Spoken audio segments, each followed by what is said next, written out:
Hello friends, this is Shalini Srivastava. स्वागत है आपका टीचिंग लर्नर्स में। तो कैसे हैं आप लोग? आप लोग की पढ़ाई बेहतर चल रही होगी। तो आज इस समय हम बात कर रहे हैं आपकी केवीएस की हिंदी की। जहाँ तक आप जानते हैं हमने केवीएस की हिंदी में बात की है 30 में 30 की, और वो आपको हम पूरा कराएंगे। तो लगभग सिलेबस हमने ये मान के चले 95% पूरा करा लिया है।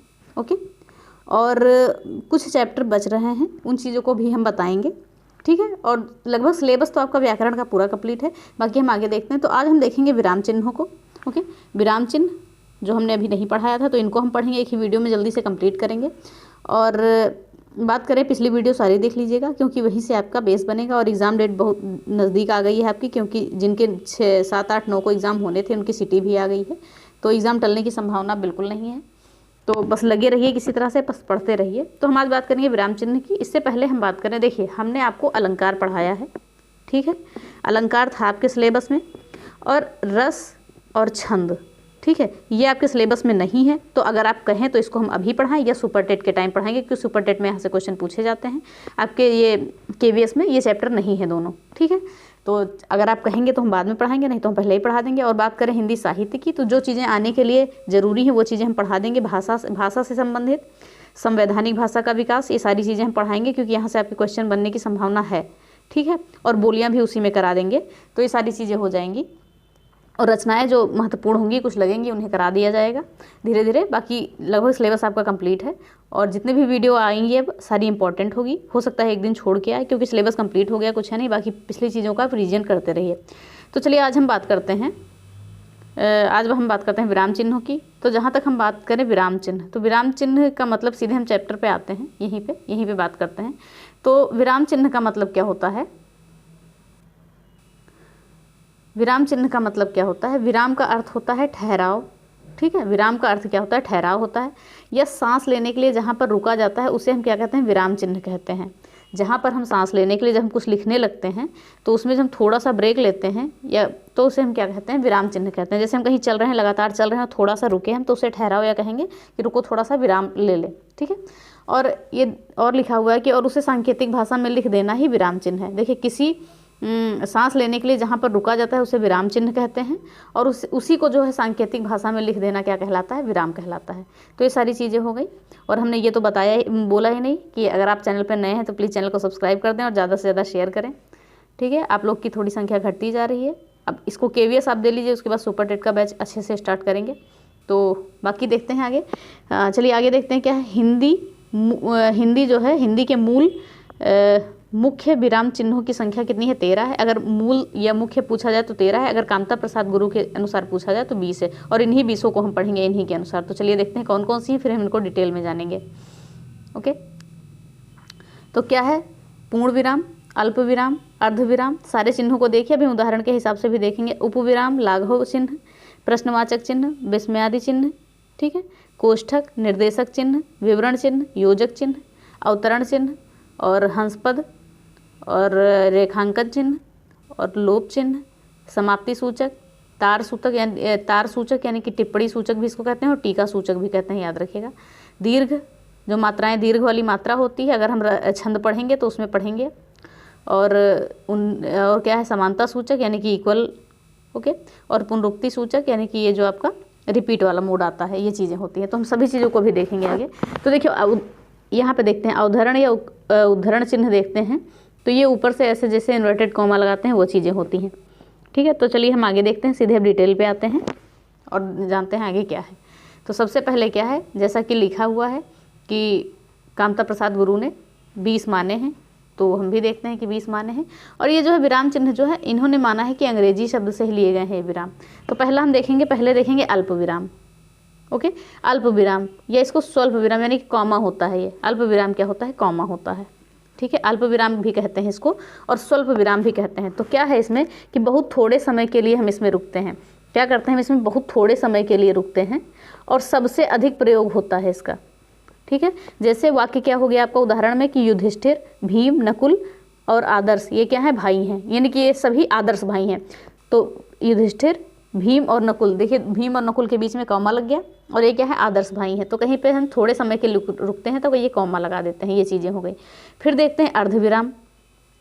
तो अर्धविराम क्या होता है? यानी कि सेमी कॉलन, निशान आपका बना हुआ है, ओके। तो अल्प विराम से 2 गुने समय के लिए रुका जाता है। देखिए ये हम सीक्वेंस में चल रहे हैं। अल्प विराम में बहुत थोड़े समय के लिए रुका जाता है, और जो अर्ध विराम है इसमें अल्प विराम से थोड़े से ज़्यादा समय के लिए रुका जाता है। ओके, जैसे कहा गया है, उदाहरण क्या है कि सूर्योदय हो गया है, पक्षी चहचहा रहे हैं, तो यहाँ पर क्या हो गया आपका ये अर्ध विराम लग गया। ठीक है, सूर्योदय हो गया, पक्षी चहचहा रहे हैं, यहाँ पर आपका क्या लगा है, अर्ध विराम लगा है। तो इन चीज़ों को देखिएगा, ये ऐसे लगा हुआ है। ओके, ये क्या हो गया हमारा, अल्प विराम हो गया और अर्ध विराम हो गया। फिर आगे हम देखते हैं पूर्ण विराम को। पूर्ण विराम को देखते हैं, ये बहुत ही आसान है, यहाँ तक आप जानते हैं।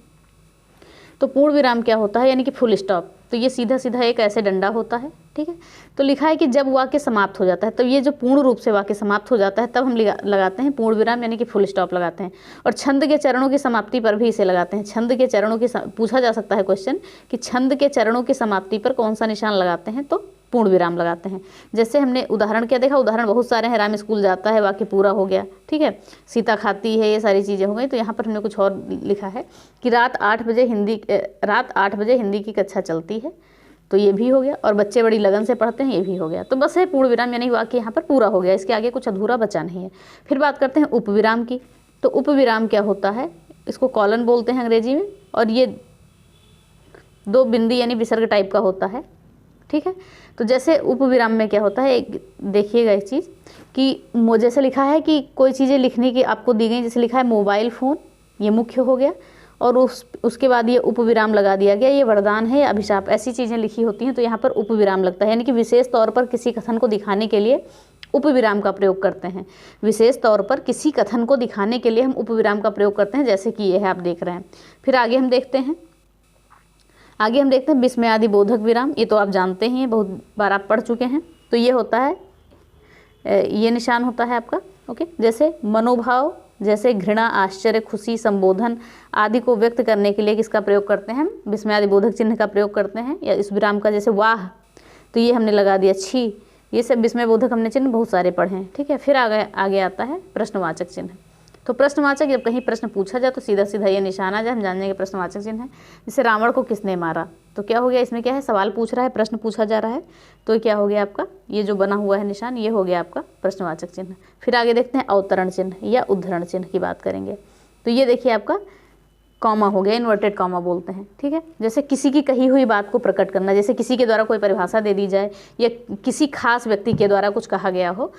ओके, तो उसे हम वहाँ पर किस निशान का यूज करते हैं, किस विराम चिन्ह का यूज करते हैं, तो यूज करते हैं उद्धरण चिन्ह, अवतरण चिन्ह और उदाहरण चिन्ह, तीनों इसको कहते हैं। याद रखिएगा, अवतरण, उद्धरण और उदाहरण। जैसे तुम मुझे खून दो, मैं तुम्हें आज़ादी दूंगा, देखिए दोनों कॉमा लगा हुआ है, इन्वर्टेड कॉमा। ठीक है, तो ये सारी चीज़ें हो गई। फिर आगे देखते हैं कोष्ठक। कोष्ठक तो आप जानते ही हैं, सबसे बड़ा कोष्ठक, मंझला कोष्ठक, ये मैथ्स में भी हमने पढ़ा है, और ये छोटा कोष्ठक। तो और एक ये मैथ में हम एक पढ़ते हैं, ये बार। ठीक है, रेखा कोष्ठक भी पढ़ते हैं। ठीक है, तो ये क्या चीज़ें हैं, जैसे दिया हुआ है यहाँ पर, किसी बात का मतलब स्पष्ट करने हेतु या कोई बात जब ना बोलनी हो तो हम क्या करते हैं, ऐसे ब्रैकेट में इसको बंद कर देते हैं। जैसे क्या उदाहरण क्या है कि, एक मिनट, हाँ, जैसे उदाहरण क्या है कि अरहर की दाल 100 रुपये के जी है। देखिए जो तूर लिखा है, तो अरहर का मतलब भी तूर होता है, तूर को अरहर कहते हैं, तो इसलिए इसको ब्रैकेट में लिख दिया गया है कि हमें ये बात कहनी नहीं है लेकिन समझानी है। ठीक है, हमें ये बात कहनी नहीं है लेकिन समझानी है। तो वही क्या लिखा हुआ है कि किसी बात का मतलब स्पष्ट करने हेतु या कोई बात अगर ना बोलनी हो तो इसके लिए हम क्या करते हैं, कोष्ठक चिन्ह का प्रयोग कर देते हैं। चलिए हम आगे देखते हैं, आगे बात करते हैं योजक चिन्ह पे आ जाते हैं, इसको हाइफन बोलते हैं। तो योजक चिन्ह की हम बात करें तो यहाँ पर क्या हो गया, समस्त समास। देखिए समास हमारा योजक चिन्ह से कौन सा था, द्वंद्व समास था, याद रखिएगा। और एक अलंकार हमने पढ़ा था, रूपक अलंकार, उसमें भी हम योजक चिन्हों का प्रयोग करते थे। समस्त समास के पदों को अलग अलग दिखाने के लिए किसका प्रयोग करते हैं, योजक चिन्ह का। जैसे द्वंद्व समास लिखा भी है यहाँ पर, विशेष से विशेषण, यहाँ पर बीच में आपका योजक चिन्ह लगा है। और कर्मधारय समास की, सॉरी फॉर डिस्टर्बेंस, एक कॉल आ गई थी। चलिए अब बात करते हैं आगे, हम बात करते हैं किसका, हम बात करते हैं योजक चिन्ह की हम बात कर रहे थे। तो इसमें हम क्या बात करते हैं कि योजक चिन्ह का प्रयोग हम कहाँ करते हैं। तो हमने देखा था कि जैसे समस्त समास पदों को अलग अलग दिखाने के लिए हम योजक चिन्ह का प्रयोग करते हैं। जैसे द्वंद्व समास में हमने योजक चिन्हों का प्रयोग किया था, विशेष से विशेषण में किया था, और कर्मधारय समास में भी किया था। तो ये सारी चीज़ें हुई योजक चिन्ह वाली चीज़ें हो गई। ओके, तो योजक चिन्ह कैसे लगता है, ये डैश टाइप का ही, डैश नहीं कह सकते इसको, तो ये योजक चिन्ह होता है। जैसे लिखा गया राम श्याम, तो ऐसे लिख सकते हैं। तो ये हो गया योजक चिन्ह, राम श्याम खेल रहे थे, तो ये हो गया योजक चिन्ह आपका। फिर आगे हम बात करते हैं लाघव चिन्ह की। देखिए लाघव चिन्ह आपका ऐसे होता है, जैसे लिखा है इनका चिन्ह शून्य होता है। ओके, लाघव चिन्हों का जो चिन्ह होता है वो शून्य होता है, और संक्षिप्त में इसको लिखने के लिए हम प्रयोग करते हैं। जैसे लिखा है भारत संचार निगम लिमिटेड लिखा है, तो देखिए ये जो शून्य टाइप का बना हुआ है ये क्या हो गया, लाघव चिन्ह हो गया। MBBS, तो ये सारी चीज़ें क्या हो गई, लाघव चिन्ह हो गई। तो इनका प्रयोग जो है, इनका चिन्ह शून्य होता है और संक्षिप्त में लिखने के लिए इसका प्रयोग करते हैं। फिर आगे बात करते हैं विवरण चिन्ह की। ओके, फिर बात करते हैं विवरण चिन्ह की। जैसे किसी चीज़ को फॉलो करने के लिए बात चीज़ें होती हैं। जैसे विवरण चिन्ह क्या हो गया, लिखा है कुछ सूचना या निर्देश देने के लिए विवरण चिन्हों का प्रयोग करते हैं। कुछ सूचना या निर्देश देने के लिए विवरण चिन्हों का प्रयोग करते हैं, जैसे ऐसे है। ओके, जैसे हमने कहा उदाहरण क्या है, आज के कार्य का विवरण निम्न है। ठीक है, आज के कार्य का विवरण निम्न है, तो ऐसे ये निशान हम लगा देते हैं, ये वाला। तो ये हो जाता है विवरण चिन्ह। फिर आगे हम बात करते हैं निर्देशक चिन्ह, किसको बोलते हैं, डैश। ओके, तो उदाहरण के पश्चात या किसी शीर्षक के पश्चात हम क्या लगाते हैं, ये चिन्ह लगाते हैं। जैसे हमने उदाहरण लिखा और ये हमने डैश लगा दिया, फिर लिख दिया राम और श्याम मित्र हैं। तो ये जो निशान हो गया हमारा, ये क्या हो जाएगा, हमारा निर्देशक चिन्ह हो जाएगा। फिर बात करते हैं पुनरुक्ति चिन्ह। पुनरुक्ति चिन्ह यानी कोई चीज़ें रिपीट होती हैं, कोई चीज़ जब रिपीट करना हो तो यहाँ पे जैसे राम एक डॉक्टर है, फिर नीचे लिखना है राम एक डॉक्टर है, तो हम ऐसे निशान लगा देते हैं। फिर लिखना है नीचे राम एक डॉक्टर है, तो अगर सेम चीज़ें लिखनी है तो हम ऐसे ऐसे निशान लगाते हैं। तो पुनरुक्ति चिन्ह ये होता है रिपीट वाला। ठीक है, फिर हम आगे बात करते हैं रेखांकन की। ठीक है, रेखांकन या अंडरलाइन या लाइन हो गया। तो जो गुरु कमता प्रसाद हैं, इन्होंने इसको क्या कहा है, पाद चिन्ह को रेखा कहा। इसे पाद चिन्ह भी कहते हैं और रेखा भी कहते हैं। ठीक है, तो जब विशेष उल्लेख हो या मुख्य विचार कोई भी दिया जाए तो उसके नीचे हम क्या करते हैं, ये अंडरलाइन लगा देते हैं। जैसे लिखा गया कि कोई महत्वपूर्ण वाक्य लिखा गया कि कोई भी चीज़ है, भारत की राजधानी, जैसे मैंने कहा दिल्ली है, भारत की राजधानी दिल्ली है, तो हमने दिल्ली के नीचे अगर ये निशान रेखांकन लगा दिया तो उसको महत्व, उसका विशेष उल्लेख अगर हमें करना है या मुख्य विचार प्रकट करना है तो हम ऐसे लगा सकते हैं, अंडरलाइन कर सकते हैं। ठीक है, और फिर आगे क्या है, त्रुटिबोधक। तो त्रुटिबोधक में क्या है, विस्मरण, हंसपद। देखिए हंसपद ऐसे होता है, ये त्रुटिबोधक ऐसे होता है जब जैसे यहाँ पे हमने कुछ लिखा और कुछ चीज़ें छूट गई। जैसे यहाँ पे लिखा है मेरा भारत मेरा महान है, हमने लिख दिया और बीच में भारत छूट गया, तो ये निशान लगा के हम ऊपर भारत लिख देते हैं, तो इससे ये वाक्य हमारा पूरा हो जाता है। ठीक है, तो त्रुटिबोधक हो गया। फिर बात करते हैं पदलोप चिन्ह। ये क्या होता है, पदलोप चिन्ह यानी कि किसी चीज़ में एक डॉट डॉट डॉट करके फिर चीज़ें होती हैं। जैसे कुछ पद जब लोप हो जाते हैं, जैसे आज की अर्थव्यवस्था को क्या ही कहें और आगे का वाक्य नहीं है। ठीक है, तो इसे क्या कहते हैं, पदलोप चिन्ह कहते हैं। इस चिन्ह को हम क्या कहते हैं, पदलोप चिन्ह कहते हैं। फिर आगे हम बात करते हैं तुल्यता सूचक की, यानी कि बराबर की। ओके, तुल्यता सूचक या बराबर की, तो हमने बात किया यहाँ पर राम और कृष्ण की, तो यानी राम बराबर कृष्ण। तो देखिए तुल्यता हमने बताई है कि समान है दोनों, तो राम और कृष्ण में इस निशान को लगा दिया हमने। ठीक है, फिर आगे हम बात करते हैं टीका सूचक की। टीका सूचक यानी कि स्टार, जैसे बोलते हैं ना स्टार, यानी महत्वपूर्ण वाक्य। जैसे हमने कहा कि अनुच्छेद 32 संविधान की आत्मा है, तो इसमें हमने स्टार लगा दिया कि ये इम्पॉर्टेंट है, तो इसको बोल देंगे टीका सूचक। फिर होता है एक समाप्ति सूचक, और कामता प्रसाद गुरु ने इसे क्या कहा है, विसर्ग चिन्ह कहा है। ठीक है, जैसे समाप्ति सूचक में ऐसे होता है, जीरो लिख के कर देते हैं या ऐसे ऐसे कट कर देते हैं, तो ये समाप्ति सूचक हो जाता है। तो ये सारी चीज़ें। फिर दीर्घ उच्चारण, किसी चीज़ का दीर्घ उच्चारण के लिए हम ये एक हमने लघु और दीर्घ पढ़ा था ना, अभी हम आगे पढ़ेंगे अगर छंद पढ़ेंगे तो। इसको लघु बोलते हैं और इसको दीर्घ बोलते हैं। तो सारी चीज़ें हैं, तो जैसे रा के बाद मात्रा लगाया, फिर ये दीर्घ चिन्ह लगा दिया, तो राम, ऐसे बहुत लंबा चला जाता है। तो दीर्घ स्वर के लिए हम क्या यूज करते हैं, इन चिन्हों का यूज करते हैं। तो ये हो गए क्या हमारे विराम चिन्ह हो गए सारे जो हमने देख लिए। हम एक बार और देख लेते हैं कौन कौन से होते हैं, फिर हम इसको ख़त्म करते हैं। तो देखिए जैसे कि विराम चिन्ह हमने माना, कामता प्रसाद गुरु ने 20 माने हैं, वैसे 13 होते हैं। ओके, वैसे 13 होते हैं। तो इन सभी चीज़ों को हमने जान लिया है, आपको बता देते हैं। पूर्ण विराम, अल्प विराम, अर्ध विराम, उपविराम, लाघव चिन्ह, प्रश्नवाचक चिन्ह, विस्मयादिबोधक चिन्ह। ठीक है, कोष्ठक, निर्देशक चिन्ह, विवरण चिन्ह, योजक चिन्ह, अवतरण चिन्ह, हंसपद, रेखांकन, लोप चिन्ह, समाप्ति सूचक, ताड़ सूचक, ओके, दीर्घ, समानता सूचक और पुनरुक्ति चिन्ह। ये सारे चिन्हों को हमने पढ़ लिया। इन्हीं चिन्हों को किसने बताया है, कामता प्रसाद गुरु ने बताया है। कितने, 20। ये याद रखिएगा। तो विराम चिन्हों में कुछ है नहीं, आपका कहीं एक क्वेश्चन पूछा जा सकता है और ज़्यादा कुछ नहीं पूछा जाएगा इसमें। तो ये हो गया आपका विराम चिन्ह से ख़त्म। और देखिए लगभग हमारा 100% सिलेबस कंप्लीट हो गया। कुछ चीज़ें जो बची हैं वो हम कराएंगे। तो आप ये बताइएगा कि आप छंद करना चाहते हैं, छंद और रस, या बाद में करेंगे, क्योंकि ये सिलेबस में आपके है नहीं केवीएस में, तो ये सुपर टेट के लिए हम कराएंगे और डिटेल में तो बोर्ड पे कराएंगे। और इसे स्क्रीन पे ये सारी चीज़ें बोर्ड पे ही समझ में आएंगी, मात्रा वात्राओं को समझाने में, तो इसे तो हम बोर्ड पे ही पढ़ाएंगे, क्योंकि ये आपका केवीएस में है नहीं, तो इसलिए हम इसको भी स्किप करते हैं, छंद और रस नहीं पढ़ेंगे। ओके, और हम बात करें लगभग आपका ऐसे में सिलेबस कंप्लीट है। कुछ चीज़ें हम भाषा से रिलेटेड आपको बताएंगे, कुछ भाषा का संवैधानिक विकास भी बताएंगे, जो चीज़ें यहाँ पे आपकी पूछे जाने की संभावनाएं हैं, और कुछ रचनाएं महत्वपूर्ण भी बता देंगे। बाकी चीज़ें आपकी व्याकरण लगभग कंप्लीट हो गया। वाच्य बताना है तो हम वाच्य आपको करा देंगे। ओके, और बहुत सारे देखेंगे आप, अगर आपने कहीं ऐप पे भी कोर्स लिया तो इतना जल्दी खींच रहे हैं ना उसमें कि चीज़ों को ना कंप्लीट करा रहे हैं, ना कुछ मैराथन ला कर उसको कंप्लीट करा रहे हैं किसी भी तरह से, और एकदम से क्या ही बताया जाए। ठीक है, तो ये सारी चीज़ें हैं। अब हम आप बात करेंगे आगे कि अगर आप को हिंदी कंप्लीट पढ़नी है तो देखिए यहाँ पर क्या है, ये प्लेलिस्ट है आपकी, और ये हमारे ऐप पे जाएंगे, इसमें डिस्क्रिप्शन में आपको लिंक मिल जाएगी।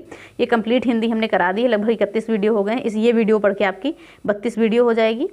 ठीक है, ये वीडियो पढ़ के आपकी 32 वीडियो हो जाएगी, 31 वीडियो हो गए हैं, और पूरी तरह से हमने पाठ्यक्रम को कंप्लीट कराया है एकदम डीप में जाके। ठीक है, कि यहाँ से अगर आप थ्योरी पढ़ेंगे तो आपको कहीं और से पढ़ने की आवश्यकता नहीं होगी। कंप्लीट हिंदी है, वो चाहे टेट की हो, चाहे सुपर टेट की हो, चाहे केवीएस की हो, कंप्लीट हिंदी है। यहाँ से आपको भटकना ही नहीं पड़ेगा, बस आपको प्रैक्टिस करने के लिए दूसरी बुक लेनी पड़ेगी। तो ये हमारा हो गया एक प्लेलिस्ट, ये है ऐसे। ठीक है, हमने कम्युनिटी पे भी डाली है, डिस्क्रिप्शन में लिख कर डाल देंगे। और अगर आप देखिए, अगर आप क्या पढ़ना चाहते हैं, NEP 2020 और RTE एक्ट 2009, ठीक है, RTE एक्ट 2009 पढ़ना चाहते हैं तो इसमें 9 वीडियोस पढ़े हैं, दोनों चैप्टर हमने कंप्लीट पढ़ा है, और लगभग 150 से ऊपर आपके क्वेश्चन कराए हैं। ओके, लगभग 150 से ऊपर क्वेश्चन कराए हैं। एक मिनट, लगभग हमने 150 प्लस क्वेश्चन कराए हैं, और कंप्लीट टॉपिक कराया है आपका नई शिक्षा नीति, NEP और RTE एक्ट हमने कंप्लीट कराया है। तो अगर आप चाहें तो यहाँ से देख सकते हैं, और लिंक आपके डिस्क्रिप्शन में पहुँच गई है, क्योंकि यहाँ भी एकदम डीप से पढ़ाया गया। यहाँ पर आपको अलग से पढ़ने की आवश्यकता नहीं होगी इन दोनों चैप्टरों को। फिर एक प्लेलिस्ट और है जो भी आपके लिए इंपॉर्टेंट है, अगर आप वीडियो का एग्जाम देने जा रहे हैं, या जहाँ कहीं भी आपका पत्र लेखन पूछा जा रहा है, तो इसके लिए हमने देखिए पत्र से संबंधित 12 वीडियो कराई है। 12 वीडियो क्वेश्चन के साथ कंप्लीट, एक एक पत्र हमने अच्छे से पढ़ाया है, एक एक पत्र अच्छे से पढ़ाया है एकदम डिटेल में। एक दिन में एक पत्र कराया है और कंप्लीट कर दिया। तो यहाँ से आपके पत्र लेखन से संबंधित कोई भी क्वेश्चन नहीं गलत होंगे, और जहाँ कहीं भी आपका पूछा जाता है UPSSC वीडियो में या किसी भी एग्जाम में जहाँ भी पत्र लेखन पूछा जाता है, वहाँ के लिए आपका ये इंपॉर्टेंट है। ठीक है, तो इसीलिए हमने आपको यहाँ पर दिखाया कि इसकी लिंक सबकी आपकी पड़ जाएगी डिस्क्रिप्शन में। तो संक्षेपण, पत्र लेखन और जितने भी पत्र हैं, शासकीय अर्धशासकीय पत्र, सभी पत्रों को हमने इसमें करा दिया है। और आपका RTE एक्ट, ये सारी चीज़ें इसमें आ गई हैं इस प्लेलिस्ट में, और तीनों की लिंक हम डाल देंगे। और ये चीज़ें आपकी हिंदी जो कंप्लीट सिलेबस है आपका यहाँ पर है। ठीक है, तो चलिए इसी के साथ हम वीडियो ख़त्म करते हैं। तो ज़रूर बताइएगा कमेंट बॉक्स में कि क्लास कैसी लगी। अब ज़्यादा चीज़ें बची नहीं है, तो इसलिए कोई ज़्यादा समय लेने का वो है नहीं। बाकी आप रिवीजन करिएगा, हम कुछ अब एक दिन गैप करके वीडियो लाएंगे आपका, क्योंकि कुछ बचा नहीं है। बस तब तक पिछला वीडियो आप तैयार करिए। ओके, पिछला वीडियो आप तैयार करिए, आगे हम एक दिन गैप में लाएंगे और चीज़ें आपकी कंप्लीट हो जाएंगी। और बाकी जो चीज़ें छूटेंगी, जो हमारे सिलेबस में नहीं है, वो सुपर टेट के लिए हम आपको बोर्ड पे पढ़ाएंगे, क्योंकि बोर्ड पे पढ़ाने का कुछ अलग ही वो होता है, ज़्यादा चीज़ें समझ में आती हैं। बस यहाँ पर आपका समय बचाने के लिए हमने इस पर पढ़ाया था। तो ये चीज़ें हैं। ठीक है, तो चलिए वीडियो इसी के साथ ख़त्म करते हैं। तो प्लीज़ वीडियो को लाइक करिए, शेयर करिए और चैनल को सब्सक्राइब करें, बेल आइकन दबाना ना भूलें। धन्यवाद, जय हिंद।